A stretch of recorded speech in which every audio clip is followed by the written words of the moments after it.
Hey friends, we need to talk about what's coming regarding our food supply. Okay, so in the bottom corner of the screen is a picture from a friend of mine's page. They have an indoor grow tower, and they are growing food for themselves, for their family. These are available all over. On Amazon, I looked it up.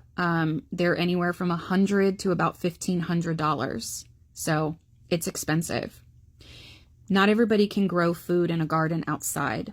A lot of people are only able to do it indoors because of the weather where they are, or they don't have a yard to grow in, or they're not in an area where it's something that's feasible for them.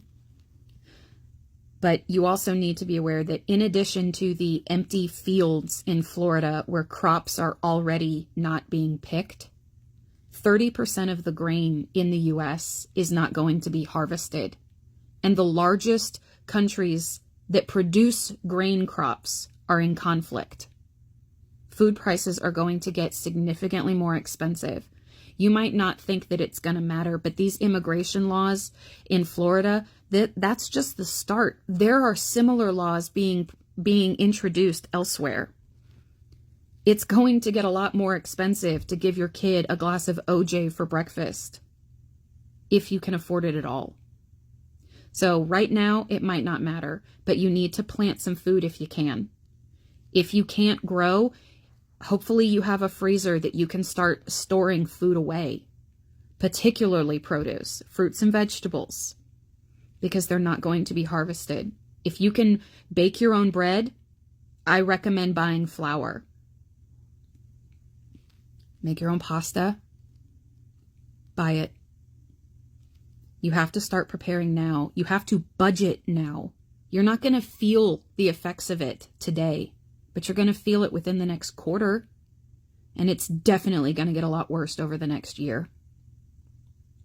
Look, I've been hungry.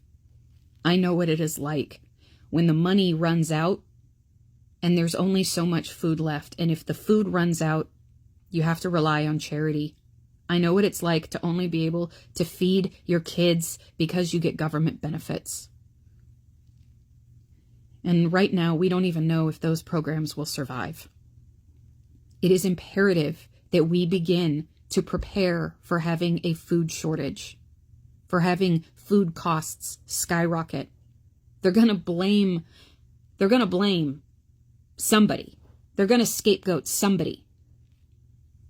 But let's remember, this is what Republicans wanted all along.